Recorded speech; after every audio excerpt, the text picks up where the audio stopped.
Hello friends, ಎಲ್ಲರೂ video ಸ್ವಾಗತ. ನಾನು ಇವತ್ತು ಹೇಳ್ತಾ ಇರೋದು NTPC ಅಂದರೆ ರೈಲ್ವೆ ಡಿಪಾರ್ಟ್ಮೆಂಟಲ್ಲಿ NTPC ಹೊಸದಾಗಿ ಜಾಬ್ ಬಿಟ್ಟಿದ್ದಾರೆ. ಆ ಜಾಬ್ ಬಗ್ಗೆ ಒಂದಿಷ್ಟು ಮಾಹಿತಿಗಳನ್ನ ಕೊಡ್ತೇನೆ. ನೋಟಿಫಿಕೇಷನ್ ಕರೆದಿದ್ದಾರೆ, ಅದನ್ನು ಯಾವ ರೀತಿ ಇರುತ್ತೆ, ಯಾವ್ಯಾವ ಪೋಸ್ಟ್ಗಳು, ಎಷ್ಟೆಷ್ಟು ಲಾಸ್ಟ್ ಡೇಟ್ ಏನು, ನೀವು ಇಂಡೆಕ್ಸಲ್ಲಿ ಏನೇನಿದೆ ಅಂತ ನೋಡ್ಬೋದು, ಯಾವ ಪೇಜಲ್ಲಿ. ಓಕೆ, ಅದರ ಜೊತೆಗೆ ನೋಡಿ, ಮೊದಲನೇದಾಗಿ ಸೆಪ್ಟೆಂಬರ್ 14 ಹಿಡಿದು ಏನಾಗುತ್ತೆ ಅಪ್ಲಿಕೇಶನ್ ಸ್ಟಾರ್ಟು, ಅಕ್ಟೋಬರ್ 13 ಕೊನೆಯ ಡೇಟ್ ಆಗಿರುತ್ತೆ. ಇನ್ನು ಫೀಸು ಎಲ್ಲ 14-16 ಕೊನೆಯದಾಗಿ ಡೇಟ್ ಇರೋದು. ಓಕೆ, ಆನ್ಲೈನ್ ಅಪ್ಲಿಕೇಶನ್ ಪೋಸ್ಟ್ ಯಾವ ಪೋಸ್ಟ್ಗಳಂದರೆ ನೋಡಿ, ಇಲ್ಲಿ commercial come ticket supervisor, station master, goods train manager, junior accountant assistant, senior clerk come typist, ಇಷ್ಟು ಜಾಬ್ಸ್ಗಳಿರೋಂಥದ್ದು. ಡೀಟೇಲ್ಸ್ ಆಫ್ ವೇಕೆನ್ಸಿ ಅಂದರೆ ಇಲ್ಲಿ ಟೋಟಲಾಗಿ ಎಷ್ಟಿದ್ದಾವೆ, 8133 ನೋಡಿ, 8133 ಪೋಸ್ಟ್ಗಳು ಕರೆದಿದ್ದಾರೆ. ಇನ್ನು ಸ್ವಲ್ಪ ಹೆಚ್ಚಾಗೋ ಚಾನ್ಸಸ್ಗಳು ಜಾಸ್ತಿ ಇರ್ತದೆ, ಯಾಕಂದರೆ ರೈಲ್ವೆ ಡಿಪಾರ್ಟ್ಮೆಂಟಲ್ಲಿ ಸೆಂಟ್ರಲ್ ಗೌರ್ಮೆಂಟಲ್ಲಿ ಮೊದಲು ಒಂದಿಷ್ಟು ಕಾಲ್ಫಾರ್ಮ್ ಮಾಡಿ ಮತ್ತೆ ಆಮೇಲೆ ಆ್ಯಡ್ ಮಾಡ್ತಾರೆ, ಅದೊಂದು. ಆಮೇಲೆ ಓಕೆ, ಎಷ್ಟು ಏನು ರಿಸರ್ವೇಷನ್ ಇದೆ ನೋಡಿ, ಅದು ಎಲ್ಲ ನಾರ್ಮಲ್ ಸೆಂಟ್ರಲ್ ಗೌರ್ಮೆಂಟ್ ಜಾಬಿಗೆ ಏನಿದೆ ಅದೇ ರಿಸರ್ವೇಷನ್ ಇಲ್ಲಿ ಅಪ್ಲೈ ಆಗುತ್ತೆ. ಓಕೆ, ಇನ್ನು ರಿಜಿಸ್ಟ್ರೇಷನ್ನು ಅದ್ರ ಬಗ್ಗೆ ನಾನು ಸಪ್ರೇಟ್ ವಿಡಿಯೋ ಮಾಡ್ತೀನಿ, ಅದ್ರ ಅಂತೆಲ್ಲ ಕಲಿಸ್ಬಿಡಿ ಯಾವ ರೀತಿ ಅಪ್ಲೈ ಮಾಡೋದು ಅಂತ. ನೀವೇ ನಿಮ್ಮ ಮನೆಯಲ್ಲಿ ಕೂಡ ಅಪ್ಲೈ ಮಾಡ್ಕೊಬೋದು ಮೊಬೈಲಲ್ಲಿ. ಇನ್ನು ಇಂಪಾರ್ಟೆಂಟ್ ಇನ್ಸ್ಟ್ರಕ್ಷನ್ ಅಂದರೆ ಎನಿ ಗ್ರ್ಯಾಜುಯೇಟ್. ಓಕೆ, ಅಂದರೆ ಇಲ್ಲಿ ನೋಡಿ ಯಾವ ರೀತಿ ಎಕ್ಸಾಮ್, ಮೊದಲು ಎಕ್ಸಾಮ್ ಬಗ್ಗೆ ಡಿಸ್ಕಸ್ ಮಾಡೋಣ, ಆಮೇಲೆ ಕ್ವಾಲಿಫಿಕೇಷನು. ಮೊದಲು ನೋಡಿ CBT exam, computer based exam ಅಂತ ಇರುತ್ತೆ CBT. ಓಕೆ, ಇಲ್ಲಿ computer based aptitude test CBAT ಅಂತ ಕೊಡ್ತಾರೆ, ಟೈಪಿಂಗ್ ಸ್ಕಿಲ್ ಟೆಸ್ಟ್. ಇನ್ನು ಫಸ್ಟು ಆ್ಯಪ್ಟಿಟ್ಯೂಡ್ ಟೆಸ್ಟ್ ಸ್ಟೇಷನ್ ಮಾಸ್ಟರ್ಗೆ ಇರುತ್ತೆ, ಅಂದರೆ ನಿಮಗೆ ನಾರ್ಮಲಾಗಿ ಸ್ಟಡಿ ಮಾಡಿ ಕಂಪ್ಯೂಟರ್ ಎಕ್ಸಾಮ್ ಬರೋದು ಮತ್ತು ಟೈಪಿಂಗ್ ಸ್ಪೀಡ್ ಕೂಡ ಇರಬೇಕು, ಅದು ಹೆಲ್ಪ್ ಆಗುತ್ತೆ. ಕಾಲ್ ಲೆಟರ್ಸು ಮತ್ತು short listing various stages. Okay, second stage CBT ಎರಡು ಇರ್ತವೆ. ಆ ಸಿಲೆಬಸ್ನ ನಾನು ಡಿಸ್ಕಸ್ ಮಾಡ್ತೀನಿ, ಅದ್ರ ಬಗ್ಗೆ ಅಂತೆಲ್ಲ ಕಳಿಸ್ಕೊಳ್ಳಿ. ನೋಡಿ, ಇಲ್ಲಿ ಒಂದಿಷ್ಟು ಇಂಪಾರ್ಟೆಂಟ್ಸ್ಗಳನ್ನ ಕೊಟ್ಟಿದ್ದಾರೆ, ಅಂದರೆ ಕೆಲವೊಂದಿಷ್ಟು ಮಾಹಿತಿಗಳು. ಅದರ ಜೊತೆಗೆ ಇಲ್ಲಿ ಮೆಡಿಕಲ್ ಸ್ಟ್ಯಾಂಡರ್ಡ್ಸ್ ಯಾವ ರೀತಿ ಇರುತ್ತೆ ಅಂತ ಇದನ್ನು ನೀವು ಒಂದು ಸಲ ನೋಡ್ಕೊಳ್ಳಿ. ಈ ನೋಟಿಫಿಕೇಷನ್ ಡಿಸ್ಕ್ರಿಪ್ಷನ್ ಲಿಂಕಲ್ಲಿ ಕೊಟ್ಟಿರ್ತೀನಿ, ಅಲ್ಲಿ ಕೂಡ ನೀವು ತೆಗೆದುಕೊಂಡು ನೋಡ್ಕೋಬೋದು.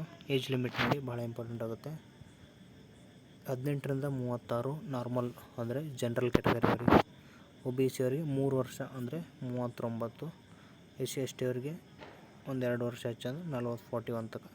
ಓಕೆ, ಇಷ್ಟು ಇರೋಂಥದ್ದು ಇಲ್ಲಿ ಕೊಟ್ಟಿದ್ದಾರೆ ನೋಡಿ, 3 ವರ್ಷ 5 ವರ್ಷ ಒಂದು ರಿಸರ್ವೇಷನ್ ಇರುತ್ತೆ. ಅದರ ಜೊತೆಗೆ ಎಜುಕೇಷನ್ ಕ್ವಾಲಿಫಿಕೇಷನ್ ಬಗ್ಗೆ ನೋಡಿ, ಮೊದಲನೇದಾಗಿ candidate should be minimum education qualification indicated in the annexure A.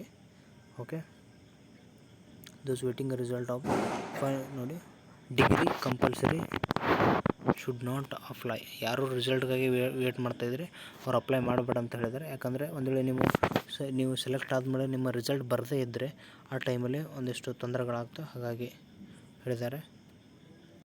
Okay, ನಿಮಗೆ ಇಲ್ಲಿ ಯಾವ ಒಂದು ಡಿಗ್ರಿಗೆ ಯಾವ ಒಂದು ಎಜುಕೇಷನ್ ಇರಬೇಕು, ಅಂದರೆ ಯಾವ ಪೋಸ್ಟಿಗೆ ಏನೇನು ಅಂತ ನಾನು ಕ್ಲಿಯರಾಗಿ ಮೆನ್ಷನ್ ಮಾಡ್ತೀನಿ ನೋಡಿ. ಇಲ್ಲಿ ನಿಮಗೆ ಕ್ಲಿಯರಾಗಿ ಗೊತ್ತಾಗ್ಬಿಡುತ್ತೆ. Normal degree okay for chief commercial ticket ಸೂಪರ್ವೈಸರ್ನ ಟಿಕೆಟ್ TC ಅಂತ ಕರೀತಾರೆ ಅವರಿಗೆ. ಇಲ್ಲಿ ಎಲ್ಲರಿಗೆ ನಾರ್ಮಲ್ ಈ 3 ಪೋಸ್ಟ್ಗಳಿಂದ ಅದಕ್ಕೆ ಡಿಗ್ರಿ ಕಾಮನ್ ಆಗಿದೆ. ಓಕೆ, ಫೋರ್ತ್ ಮತ್ತೇನು ಹೇಳಿದ್ದಾರೆ ಇಲ್ಲಿ ಸಂಬಂಧಪಟ್ಟಿರೋದು junior account assistant cum typist, ಅಂದರೆ ನಿಮಗೆ ಡಿಗ್ರಿ ಜೊತೆಗೆ ಟೈಪಿಂಗ್ ಸ್ಕಿಲ್ ಇರಬೇಕು, ಪ್ರೊಫಿಷನ್ಸಿ ಇಂಗ್ಲೀಷ್ ಅಥವಾ ಹಿಂದಿ ಎರಡರಲ್ಲೇ ಒಂದರಲ್ಲಿ ಎಕ್ಸ್ಪರ್ಟ್ ಇರಬೇಕು ನೀವು ಕಂಪ್ಯೂಟ್ರ್. ಮತ್ತು ಅದರ ಜೊತೆಗೆ ನೋಡಿ, ಸೀನಿಯರ್ ಕ್ಲರ್ಕು ಮತ್ತು ಇವೇನಿದೆ ನೋಡಿ, ಇವೆರಡು ಪೋಸ್ಟ್ಗಳಿಗೂ ನಿಮಗೆ ಕಂಪಲ್ಸರಿ ಟೈಪಿಂಗ್ ಬರ್ತಿರಬೇಕು, ನಾರ್ಮಲ್ ಡಿಗ್ರಿ ಇರಬೇಕು. ಡಿಗ್ರಿ PUC ಬರೋದಿಲ್ಲ. ಎಷ್ಟು ಒಂದು ಎಜುಕೇಷನ್ ಡೀಟೇಲ್ಸ್ ನಿಮಗೆ ಗೊತ್ತಾಗುತ್ತೆ ಅಂದ್ಕೊಳ್ತೀನಿ. ಯಾವ್ಯಾವ ಪೋಸ್ಟಿಗೆ ಎಷ್ಟೆಷ್ಟು ಇದೆ, ಯಾವುದು ಎಲ್ಲಿ A to Z ಇದೆ ನೋಡಿ ಇಲ್ಲಿ ಮಾಹಿತಿ. ಇದನ್ನು ನೀವು ಬೇಕಾದ್ರೆ ನೋಡಿ, ಜೂಮ್ ಮಾಡ್ತಾಯಿದ್ದೀನಿ, ಇದನ್ನು ನೀವು ಕರೆಕ್ಟ್ HDಯಲ್ಲಿ ಇಟ್ಕೊಂಡು ನೋಡ್ಕೊಳ್ಳಿ.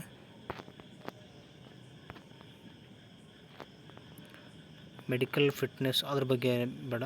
ಓಕೆ, ನಿಮ್ಮ reservation certificate, domicile certificate, caste income ಎಲ್ಲ ಒಂದು ಸಲ ತೆಗೆದಿಟ್ಕೊಂಡ್ಬಿಡಿ. ಯಾಕಂದರೆ 1 ಇಯರ್ ನಿಮಗೆ ಒಂದು ಸಲ ತೆಗೆದುಕೊಟ್ಕೊಂಡ್ರೆ 1 ಇಯರ್ ವ್ಯಾಲಿಡ್ ಇರುತ್ತೆ. ಆ ಟೈಮಲ್ಲಿ ನೀವೇನಾದರೂ ಕಾಲ್ಫಾರ್ಮ್ ಆದರೆ ನಿಮಗೆ ಒಂದಿಷ್ಟು ಹೆಲ್ಪ್ ಆಗುತ್ತೆ. ಇನ್ನು ಸ್ಯಾಲ್ರಿ ಬಗ್ಗೆ 7 ಪೇ ಕಮಿಷನ್ ಇರುತ್ತೆ, ಅದ್ರ ಬಗ್ಗೆ ಅಂತೆಲ್ಲ ಕಟ್ಸ್ಕೊಬಿಡಿ. ಅದನ್ನು ಕೂಡ ನಾನು ನಿಮಗೆ ಒಂದಿಷ್ಟು ಹೇಳ್ತೀನಿ, ಮಾಹಿತಿಗಳು ಹೇಳ್ತೀನಿ. ಇನ್ನು ಇಲ್ಲಿ ಭಾಳ ಇಂಪಾರ್ಟೆಂಟ್ ಇರೋದು ಫೀಸ್ ನೋಡಿ, 500 ರೂಪಾಯಿ ಜನರಲ್ ಮತ್ತು OBC, SC/ST ಅವರಿಗೆ ಮತ್ತು ಅವರಿಗೆಲ್ಲ ಏನು 250 ರೂಪಾಯಿ ನಿಮಗೆ ರೀಫಂಡ್ ಇರುತ್ತೆ. ಓಕೆ, ನೋಡಿ, ಜನರಲ್ ಅವರಿಗೆ ₹100 ಕಟ್ ಮಾಡಿ 400 ರಿಫಂಡ್ ಮಾಡ್ತಾರೆ ನೀವು ಎಕ್ಸಾಮ್ ಅಟೆಂಡ್ ಆದರೆ. ಇಲ್ಲಿ ನೆಕ್ಸ್ಟ್ ಇವರಿಗೆ 250ಕ್ಕೆ 250 ರಿಫಂಡ್ ಮಾಡ್ತಾರೆ ಎಕ್ಸಾಮ್ ಅಟೆಂಡ್ ಆದರೆ. ಓಕೆ, ಆನ್ಲೈನ್ ಪೇಮೆಂಟ್ ಮೋಡ್ ಇರುತ್ತೆ. ಕ್ಲೋಸಿಂಗ್ ಡೇಟ್ ಮೊದಲೇ ನೀವು ಕಟ್ಟಬೇಕು. ಇನ್ನು ನೋಡಿ, EBC ಅಂತ ಕರೀತಾರೆ, ಎಕನಾಮಿಕಲಿ ಬ್ಯಾಕ್ವರ್ಡ್ ಕ್ಲಾಸ್ ಅಂತ. ಅವರ ಆದಾಯ 50,000ಕ್ಕಿಂತ ಕಮ್ಮಿ ಇದ್ದರೆ ಅಂಥವ್ರಿಗೆ EBC ಅಂತ ಇರುತ್ತೆ. ಆ ಸರ್ಟಿಫಿಕೇಟ್ ತೆಗೆದುಕೊಂಡ್ರೆ ಮಾತ್ರ ಬರುತ್ತೆ. ಮತ್ತು EWS ಅದು ಬೇರೆ. ಓಕೆ, ಜನರಲಲ್ಲಿ ಬರುವಂಥವ್ರು ರಿಸರ್ವೇಷನ್ ಪಡೆದ್ರೆ EWS ಆಗುತ್ತೆ. OBCಯಲ್ಲಿ ಬರೋರು ರಿಸರ್ವೇಷನ್ ಪಡೆದ್ರೆ EBC ಅಂತ ಆಗುತ್ತೆ. ಓಕೆ, ಇಷ್ಟು ಇಂಪಾರ್ಟೆಂಟು ನಿಮಗೆ. ನೋಡಿ, ಇಲ್ಲಿ ಇದೆ ನೋಡಿ EWS, ಅದ್ರ ಬಗ್ಗೆ ಇಲ್ಲಿ ಒಂದಿಷ್ಟು ಯಾರನ್ನು EWS ಅಂತ ಕರೀತಾರೆ ಅಂದರೆ, ಓಕೆ, ಇಷ್ಟು ಎಲ್ಲ ಇರಬಾರ್ದು ಅಂತ ಒಂದು ಇನ್ಸ್ಟ್ರಕ್ಷನ್ ಇದೆ. EWS ಅವ್ರು ನೋಡ್ಕೊಳ್ಳಿ. ಇನ್ನು ಅದರ ಜೊತೆಗೆ ಎಕ್ಸ್ ಸರ್ವಿಸ್ ಮ್ಯಾನು, ಅದ್ರ ಬಗ್ಗೆ ಇಲ್ಲಿ ನಿಮಗೆ ಕ್ಲಿಯರಾಗಿ ಕಾಣಿಸ್ತಿದೆ ನೋಡ್ಕೊಳ್ಳಿ. ಪರ್ಸನ್ ವಿತ್ ಡಿಸಬಿಲಿಟಿ, ಅವ್ರ ನಿಮ್ಮ ಡಿಸಬಿಲಿಟಿಗೆ ತಕ್ಕ ಹಾಗೆ ಒಂದು ಸರ್ಟಿಫಿಕೇಟ್ಗಳನ್ನ ಕರೆಕ್ಟಾಗಿ ಇಟ್ಕೊಂಡಿರ್ಬೇಕು ಮಾಹಿತಿಗಳನ್ನ. ಅದ್ರ ಜೊತೆಗೆ ನೋಡಿ, ಯಾರಾದರೂ ನಿಮ್ಮ ಒಂದು ಅಪ್ಲಿಕೇಶನ್ ಹಾಕೋದಿದ್ದರೆ ನಮಗೆ ದಯವಿಟ್ಟು ನಮ್ಮ ವಾಟ್ಸಪ್ ಗ್ರೂಪ್ ಲಿಂಕನ್ನು ಕಳಿಸಿದ್ರೆ, ಟೆಲಿಗ್ರಾಮ್ ಗ್ರೂಪ್ ಕೂಡ ಇದೆ, ಅಲ್ಲಿ ನೀವು ಮೆಸೇಜ್ ಮಾಡಿ. ನಾವು ಕೇವಲ ಒಂದು ಅಪ್ಲಿಕೇಶನ್ಗೆ ₹80 ಚಾರ್ಜಸ್ ಮಾಡ್ತೀವಿ. Okay, ₹80 per application.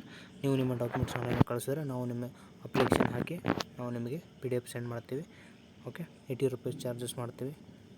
ಓಕೆ, ನೀವು ಸಪೋಸ್ ಏನಾದರೂ 2 ಅಥವಾ 3 ಅಪ್ಲಿಕೇಶನ್ಗಳನ್ನು ನೀವೇನಾದರೂ ನಮಗೆ ಪ್ರೊವೈಡ್ ಮಾಡಿದ್ರೆ ನಾವು ₹60 ಅಂದರೆ ಒಂದು 2-3 ಅಪ್ಲಿಕೇಶನ್ ಒಮ್ಮೆ ಕೊಟ್ಟರೆ ನಾವು ₹60 ಪರ್ ಅಪ್ಲಿಕೇಶನ್ ಕೂಡ ಹಾಕ್ತೀವಿ. ಓಕೆ, ನೆಕ್ಸ್ಟ್ ಬರೋದು ಭಾಳ ಇಂಪಾರ್ಟೆಂಟು, ನೋ ಅಬ್ಜೆಕ್ಷನ್. NOC, ಯಾರು ಜಾಬಲ್ಲಿ ಇರ್ತಾರೋ ಅವರಿಗೆ ಅದು ಆ್ಯಕ್ಚುಲಿ NOC ಸರ್ಟಿಫಿಕೇಟ್ ತೆಗೆದು ಇಟ್ಕೊಂಡಿರಬೇಕು. ಇನ್ನು ಎಕ್ಸಾಮ್ ನೋಡಿ, ಫಸ್ಟ್ ಸ್ಟೇಜು ಇಲ್ಲಿ ಇಂಪಾರ್ಟೆಂಟು 90 ನಿಮಿಷ ಇರುತ್ತೆ, 1.5 ತಾಸು, 1 ಗಂಟೆ 30 ನಿಮಿಷ. GK 40, ಮ್ಯಾಥ್ಸ್ 30 ಮತ್ತು ಮೆಂಟಲಿಟಿ 30. ಅಂದರೆ ಮ್ಯಾಥ್ಸಲ್ಲೇ ಆ್ಯಪ್ಟಿಟ್ಯೂಡ್, ರೀಸನಿಂಗ್ ಅಂತ ಬರುತ್ತೆ. ಆ್ಯಪ್ಟಿಟ್ಯೂಡ್ 30, ರೀಸನಿಂಗ್ 30, 30, 60, GK 40 ಅಂದರೆ 100 ಆಗುತ್ತೆ. ಮಿನಿಮಮ್ ಕಟ್ ಆಫ್ ಎಷ್ಟಿರೋ ಗೊತ್ತಾ? 75 ಆ್ಯಂಡ್ ಅಬೋವ್ ಇದ್ದರೆ ಮಾತ್ರ ನಿಮಗೆ ಒಂದು ಚಾನ್ಸಸ್ ಇರುತ್ತೆ.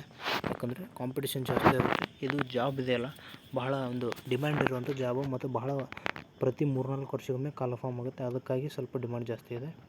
ಮತ್ತು ನೋಡಿ, ನೆಗೆಟಿವ್ ಭಾಳ ಇಂಪಾರ್ಟೆಂಟು, 1/3 ಇರುತ್ತೆ. ಅಂದರೆ ಈಗ ನಮ್ಮ ಸ್ಟೇಟ್ ಗೌರ್ಮೆಂಟಲ್ಲಿ 1/4 ಇದೆ.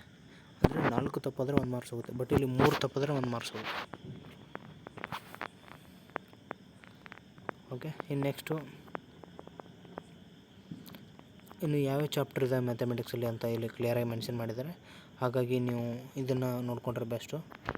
ನನಗನ್ಸುತ್ತೆ ನೀವು ಸೈನ್ಸ್, ಭಾಳ ಜನ ಸೈನ್ಸು, ಸೋಷಿಯಲ್ ಸೈನ್ಸು ಇವಕ್ಕೆಲ್ಲ ರೈಲ್ವೆ ಇದೆ ನೋಡಿ, NCERT ಕಂಪಲ್ಸರಿ ಓದಬೇಕು.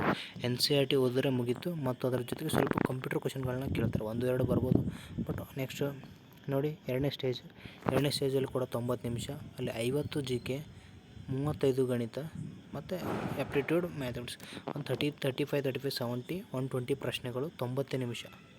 ಓಕೆ, ಇಲ್ಲಿ ನಿಮಗೆ 1 ನಿಮಿಷ ಕೂಡ ಸಿಗೋದಿಲ್ಲ ಒಂದು ಕ್ವಶನ್ಗೆ. ಇನ್ನು ಅದರ ಕಟ್ ಆಫ್ಗಳ ಬಗ್ಗೆ ನಾನು ಆಮೇಲೆ ಡಿಸ್ಕಸ್ ಮಾಡ್ತೀನಿ. ಬಟ್ ಈಗ ಇಷ್ಟು ಇರುವಂಥದ್ದು. Score is permissible. Okay, typing skill test, ಅದು ಭಾಳ ಇಂಪಾರ್ಟೆಂಟ್ ಆಗುತ್ತೆ. Personal computer 30 words per minute. ನೋಡಿ, ನಾರ್ಮಲಾಗಿ ನೀವೇನಾದರೂ SSL, CHSL, CGL ಹೋದರೆ 35 ವರ್ಡ್ಸ್ ಪರ್ ಮಿನಿಟ್ ಇತ್ತು. ಬಟ್ ಇಲ್ಲಿ ಕಮ್ಮಿ ಇದೆ, 30 ವರ್ಡ್ಸ್. ಹಾಗಾಗಿ ನೀವು ಸ್ವಲ್ಪ ಜಾಸ್ತಿ ಪ್ರಾಕ್ಟೀಸ್ ಮಾಡಿ, ಇದು ಹೆಲ್ಪ್ ಆಗುತ್ತೆ. ಯಾಕಂದರೆ ಜಾಬ್ ಬಹಳ ಒಂದು ಕಂಪ್ಯೂಟರ್ ಟೈಪಿಸ್ಟ್ ಆದರೆ ನಿಮಗೆ ಕೂತಲ್ಲೇ ಜಾಬ್ ಮಾಡೋದಿರುತ್ತೆ, ಭಾಳ ಈಸಿಯಾಗಿರುತ್ತೆ. ನೋಡಿ, ಇನ್ನು ಡಾಕ್ಯುಮೆಂಟ್ ವೆರಿಫಿಕೇಷನ್ ಬಗ್ಗೆ ಇಲ್ಲೊಂದಿಷ್ಟು ಮಾಹಿತಿಗಳಿದೆ, ಅದನ್ನು ಕೂಡ ನೀವು ನೋಡ್ಕೊಳ್ಳಿ. ಇನ್ನು ಇಲ್ಲಿರುವಂಥದ್ದು ಇಲ್ಲೇನಿದೆ, the summary of the various stages recruitment process. ಏನಂದರೆ ಈ 5 ಪೋಸ್ಟ್ಗೆ ಕಾಲ್ಫಾರ್ಮ್ ಮಾಡಿದ್ದಾರೆ ನೋಡಿ, ಇವರಿಗೆ common for all post, first, second. But ಇಲ್ಲಿ ಟೈಪಿಂಗ್ ಟೆಸ್ಟ್ 2, 3. ಓಕೆ, ಈ 3 ಜನಕ್ಕೆ ಮಾತ್ರ ಇರುತ್ತೆ. ಸ್ಟೇಷನ್ ನಾರ್ಮಲೈಸೇಷನ್ ಅಂದರೆ ಅದೊಂದು ಫಾರ್ಮುಲಾ ಇರುತ್ತೆ, ಅದರ ಮೇಲೆ ಮಾಡಿರ್ತಾರೆ. ಸ್ಕ್ಯಾನ್ ಡಾಕ್ಯುಮೆಂಟ್ಸ್ JPG ಫಾರ್ಮೆಟಲ್ಲಿ ಅಪ್ಲೋಡ್ ಮಾಡಬೇಕು ಅಂತ ಇದೆ. ಅದನ್ನು ನೀವು ಕೂಡ ಮಾಡ್ಬೋದು. ಸಪೋಸ್ ಇಲ್ಲ ಅಂದರೆ ನಾನೇ ಅಪ್ಲಿಕೇಶನ್ ಹಾಕ್ಕೊಡ್ತೀನಿ, ಅದ್ರ ಬಗ್ಗೆ ನೋಡಿ. ಇನ್ನು ರೀಫಂಡ್ಗಾಗಿ ನೀವು ಬ್ಯಾಂಕ್ ಅಕೌಂಟನ್ನು ಕಂಪಲ್ಸರಿ ಆ್ಯಡ್ ಮಾಡಬೇಕು, ಅದು ಭಾಳ ಇಂಪಾರ್ಟೆಂಟು. ಅಪ್ಲಿಕೇಶನ್ ಮಾಡಿಫಿಕೇಷನ್ ಮಾಡಲು ಕೂಡ ನಿಮಗೆ ಟೈಮ್ ಕೊಟ್ಟಿರ್ತಾರೆ, ಅದರಲ್ಲೇ ಮಾಡಬೇಕು. ಇನ್ನು ನೋಡಿ, ಮಾಡಿಫಿಕೇಷನ್ ಅಪ್ಲಿಕೇಶನ್, ಅದ್ರ ಬಗ್ಗೆ ಒಂದಿಷ್ಟು ಮಾಹಿತಿಗಳನ್ನ ಕೊಡ್ತೀನಿ. ಏನಂದರೆ, ನೀವೇನಾದರೂ ಒಂದು ಅಪ್ಲಿಕೇಶನ್ ಹಾಕೋದು ತಪ್ಪು ಮಾಡಿದರೆ ನೀವು ಫ್ರೀಯಾಗಿ ಮಾಡಿಫಿಕೇಷನ್ ಮಾಡೋಲ್ಲ. ಪೇಮೆಂಟ್ ಮಾಡಿ ಮಾಡಿಫಿಕೇಷನ್ ಮಾಡಬೇಕಾಗುತ್ತೆ. ಎಷ್ಟು ರೂಪಾಯಿ ಅಂದರೆ 250 ರೂಪಾಯಿ ಕಟ್ಟಬೇಕು. ಓಕೆ, ಅದು ನಾನ್ ರಿಫಂಡ್ ಆಗಿರುತ್ತೆ. ಅದಕ್ಕೆ ಒಂದು ಅಪ್ಲಿಕೇಶನ್ ಹಾಕಬೇಕಾದ್ರೆ ದಯವಿಟ್ಟು ಅದನ್ನು ತಪ್ಪು ಮಾಡೋಕ್ಕೆ ಹೋಗಬೇಡಿ. ಯಾವುದೇ ಕ್ಯಾಟಗರಿ ಇದ್ದರೂ ಕೂಡ 250 ರೂಪಾಯಿ ಸೇಮ್ ಇರುತ್ತೆ. ಮತ್ತು ಇನ್ವ್ಯಾಲಿಡ್ ಫೋಟೋ ಮತ್ತು ಸರಿಯಾಗಿ ಹಾಕದೇ ಇದ್ದರೆ ನಿಮ್ಮೊಂದು ರಿಜೆಕ್ಷನ್ ಆಗೋ ಚಾನ್ಸಸ್ ಜಾಸ್ತಿ ಇರುತ್ತೆ. ವೆರಿಫಿಕೇಷನ್ ಎಲ್ಲ ಒರಿಜಿನಲ್ ಡಾಕ್ಯುಮೆಂಟ್ಸಲ್ಲಿ ಇರ್ತದೆ ಅಂತ ಹೇಳಿದ್ದಾರೆ. ಓಕೆ, ಇನ್ನು ಅಡ್ರೆಸ್. ಓಕೆ, ಇಲ್ಲಿ ಲೊಕೇಶನ್ ನೋಡಿ, ಜಾಬ್ ಲೊಕೇಶನ್ಸ್ ಇವೆಲ್ಲೆಲ್ಲಿದೆ ಝೋನ್ ಅಂತ ಕರೀತಾರೆ. ಆ ಝೋನಲ್ಲಿ ನೀವು ಅಪ್ಲೈ ಮಾಡಬೇಕಾಗುತ್ತೆ.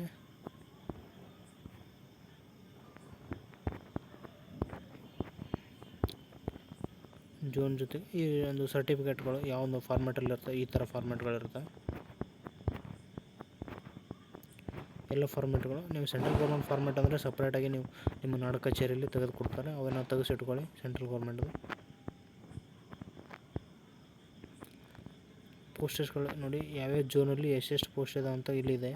ನೀವು ಆ ಒಂದು ಝೋನ್ಗಳನ್ನು ನೋಡಿ ನಿಮ್ಮ ಒಂದು ಅಪ್ಲಿಕೇಶನ್ ಹಾಕಿ. ನೋಡಿ, ನಮ್ಮ ಕರ್ನಾಟಕಕ್ಕೆ ಬೆಂಗಳೂರು ಬಗ್ಗೆ ನಾನೊಂದು ಅಪ್ಲಿಕೇಶನ್ ಮಾಡ್ತೀನಿ. ಇಲ್ಲಿ ಜನರಲ್ 22 ಇದ್ದಾವೆ, ಸ್ಟೇಷನ್ ಮೇಲೆ 90. ಓಕೆ, ಸ್ವಲ್ಪ ಡಿಸ್ಟರ್ಬೆನ್ಸ್ ಇದೆ, ದಯವಿಟ್ಟು ಕ್ಷಮೆ ಇರಲಿ. Okay, sorry for disturbance. Total ಆಗಿ 496. Next for that. ಓಕೆ, ಹೀಗೆ ಝೋನ್ ವೈಸು ಸಪ್ರೇಟ್ ಆಗಿದ್ದಾವೆ. ಪ್ರಯಾಗರಾಜ್, ತಿರುವನಂತಪುರ. ಓಕೆ, ಇಷ್ಟು ಒಂದು ಈ ಒಂದು ರೈಲ್ವೆ NTPC ಜಾಬ್ಗೆ ಸಂಬಂಧಪಟ್ಟಿರೋಂಥ ಮಾಹಿತಿ. ದಯವಿಟ್ಟು ನಮ್ಮ ಚಾನಲ್ ಸಬ್ಸ್ಕ್ರೈಬ್ ಮಾಡಿ, ಸಪೋರ್ಟ್ ಮಾಡಿ. ಹೆಚ್ಚಿನ ಮಾಹಿತಿಗೆ ಏನಾದರೂ ಬಗ್ಗೆ ಕಮೆಂಟ್ ಮೂಲಕ ತಿಳಿಸಿ. Thank you.